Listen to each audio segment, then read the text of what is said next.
that North would be hosting a TED Talk, I was extremely excited because I think that this is an incredible opportunity for people to voice their opinions on things that matter. But then, when faced with the prospect of speaking at this, I was struck with a lot of fear. First of all, I'm a 17-year-old girl and I'm not a great speaker, and I don't really consider myself as someone who has had a life-altering aha moment. And second of all, I'm a 17-year-old girl in high school, which isn't exactly the most welcoming place for new ideas. To some degree, this is what prompted my thought process on my aha moment. I realized that I can't take it to heart if people don't agree with me, because part of having an opinion is being met with some opposition. But speaking on behalf of something that you truly believe in is one of the most important things that you can do. It took me a while to learn this, and I'm still figuring it out now. So rewind to my freshman year, it's an election year by the way, which is fueling some debate between students, and I'm trying to figure out where I stand in all of this. I'm comparing all of the different opinions of my peers to the opinions that I used to hold as undeniable truth from my parents.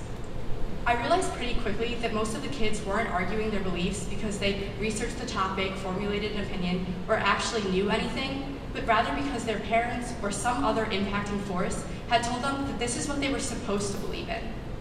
I didn't like that. I actually hated the notion of just accepting the first and only idea that is given to you, and even worse, of allowing these uninformed convictions to shape the way that you think and the decisions that you make for the rest of your life.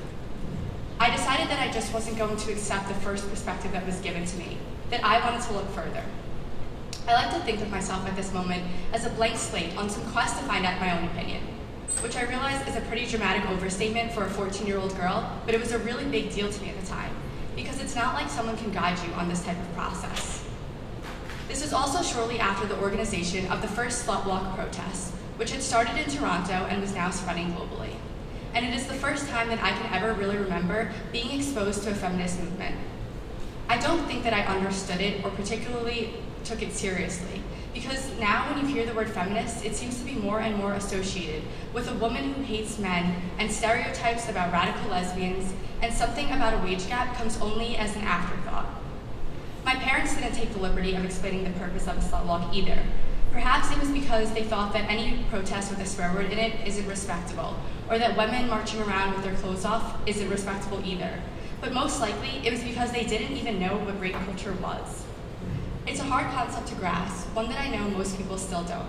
Even for me to understand the idea of a society that subconsciously sympathizes with rape required some research on behalf of my quest. I'll try and summarize it pretty quickly. From birth, boys and girls are divided. Boys are given the blue swaddle and girls are given pink. From there, unfortunately, it pretty much just goes downhill. Masculinity becomes synonymous with aggression, especially in cases of getting what you want. And if you've been keeping up with my theme about rape, you can see why this is problematic. But then girls are taught to carry pepper spray and dress modestly, and we have all gotten that speech about never going to the bathroom alone. It is treated with humor in our conversation, consistently downplayed by its comparisons to taking hard tests, which I still don't really understand. Our music has hundreds of allusions to non-consensual encounters that are treated in a positive light. And if you've ever looked at a magazine, you've seen the over-sexualization and objectification of women. Our media chooses to cover rape cases with excuses as to why the victim deserved it, being intoxicated or being alone, past promiscuity, but then sympathizes with the rapists who seem to have had promising futures. If you don't think that this has an effect, think about the hundreds of colleges that have to be investigated each year because they would rather preserve their reputations than address a sexual assault case, or how only 2% of rapists will ever see a day in jail. I was shocked too, horrified actually, because once you're aware of the rape culture around you, it is impossible to stop noticing it. And as a young girl who's preparing to go out in the world, this scares me a lot. I remember reading a post from a concerned mother who said that there was nothing she could do to change this except to prepare her daughters. And frankly, I think that this is very foolish. If you care about an issue, you cannot just complain in a whisper and accept it as inevitable. Teaching your kids to be afraid only perpetuates the problem.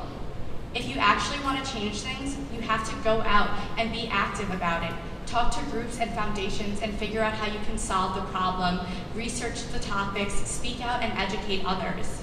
And only then can you begin to impact our society. So that's what I did, and not because my mom told me to or something, but because I am capable of formulating my own opinions and realizing that things are really messed up in the world and that I want to fix that. So there it is, my aha moment.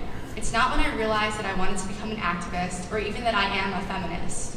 It was realizing that as I was writing the speech, straying from my initial intent of just giving you guys a lecture on rape culture, because I realized that shooting off statistics and giving an anecdote about the horrible things that boys used to yell at me outside of their cars as I walked home from school isn't going to stay with you any longer than the 5 minutes that I am standing up here.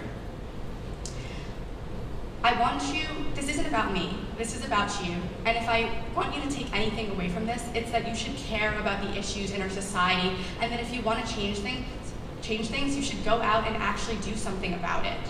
My aha moment wasn't about the feminism, it was about capability and realizing that knowledge is so much more powerful than blind acceptance. It helps us grow and gives us the passion that we need as people. So fill yourself with knowledge, challenge ideas, and question everything. Read something from an entirely different perspective.